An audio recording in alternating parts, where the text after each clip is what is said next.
Menu sambar. இந்த சாம்பார் வந்து ஈஸியாக டேஸ்டியாக எப்படி செய்கிறதுன்றது பார்க்கலாம். இதில் ஒரு கிளாஸ் பருப்பு, 4 பச்சை மிளகா, மஞ்சத்தூள் போட்டு இந்த பருப்பை நம்ம குக்கர் விசில் போட்டு வேக வச்சு எடுத்துக்கலாம். ஒரு பாத்திரம் வச்சு அதில் எண்ணெய் ஊற்றிக்கோங்க. எண்ணெய் நல்லா ஹீட் ஆனதுக்கப்புறம் கடுகு போடணும். எண்ணெய் நல்லா ஹீட் ஆனதுக்கப்புறம் கடுகு போடணும். கடுகு நல்லா பொரிஞ்சதுக்கப்புறம் சீரகம், கொஞ்சம் வெந்தயம், அதுக்கப்புறம் ஆனியன். இப்போ வெங்காயம் கொஞ்சம் வதங்கிடுச்சு. ரொம்ப வதங்கணும்னு அவசியம் இல்லை, கொஞ்சம் லைட்டாக வதங்கினா போதும். இல்லை நம்ம தக்காளி, நான் வந்து பார்த்தீங்கன்னா 2 வெங்காயம் 3 தக்காளி போட்டிருக்கேன், மீடியம் சைஸு. இது ரெண்டும் நல்லா வதங்கட்டும். இப்போ பார்த்தீங்கன்னா இந்த வெங்காயம் தக்காளி வதங்கிறதுக்கு கொஞ்சம் நான் உப்பு போட்டிருக்கேன். கொஞ்சம் நேரம் வதங்கட்டும். இப்போ பார்த்தீங்கன்னா வெங்காயம் தக்காளி நல்லா வதங்கிடுச்சு. இதில் வந்து நான் ஒரு 2 முருங்கைக்காய் கட் பண்ணி வச்சுருக்கேன், அதை போட்டு ஒரு வதக்கிக்கோங்க. இதில் பார்த்தீங்கன்னா வீட்டு குழம்பு மசாலா ப்ளஸ் வந்து சாம்பார் மசாலா ரெண்டுத்தையும் நான் போடுறேன். சாம்பார் டேஸ்ட்டாக இருக்கிறதுக்கு ஒரு டிப்ஸ் மட்டும் கேட்டுக்கோங்க. நம்ம சாம்பார் கொதிச்சு இறக்கும் பொழுது இந்த தனியா வந்து சிம்மில் வச்சு லைட்டாக டோஸ்ட் பண்ணிவிட்டு இந்த பொடி வந்து சாம்பார் கொதிக்கும் போது நீங்கள் போட்டிங்கன்னா செம்ம டேஸ்ட்டாக இருக்குங்க. முருங்கைக்காய் நல்லா வெந்ததுக்கப்புறம் இதெல்லாம் நம்ம வேக வச்ச பருப்பு இதில் ஆட் பண்ணிடணும்.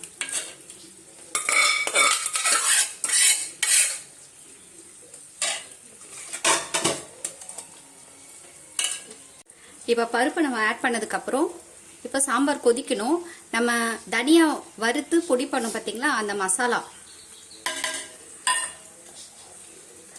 ஃபைனலாக இந்த தனியா பொடி போடும்போது ரொம்ப டேஸ்டியாக இருக்குங்க. ட்ரை பண்ணி பாருங்க.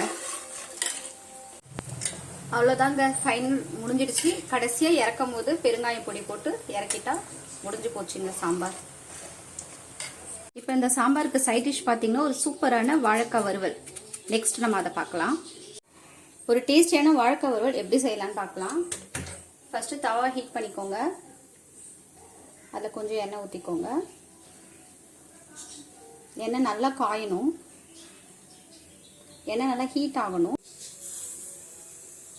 இப்போ பார்த்தீங்கன்னா எண்ணெய் நல்லா ஹீட் ஆகிடுச்சு. இல்லை நம்ம கடுகு போட்டுக்கோம். கடுகு நல்லா பொரிஞ்சதுக்கப்புறம் நீங்கள் வந்து தவா இது சிம்மில் வச்சுருங்க கேஸு. அதில் ஒரு ஸ்பூன் இஞ்சி பூண்டு பேஸ்ட் போட்டுக்கோங்க.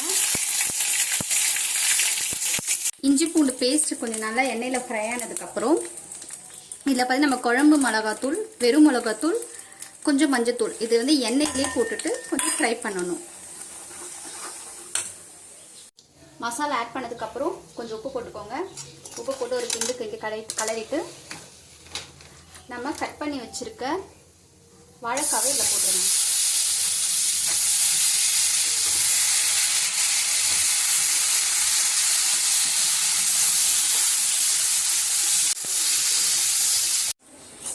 வாழைக்காய் நல்லா வதங்கிடுச்சு. அவ்வளோதான், இதோட கேஸ் நம்ம ஆஃப் பண்ணிடலாம். சிம்மில் வச்சாலே இந்த ஃப்ளேவருக்கு வந்துடுங்க.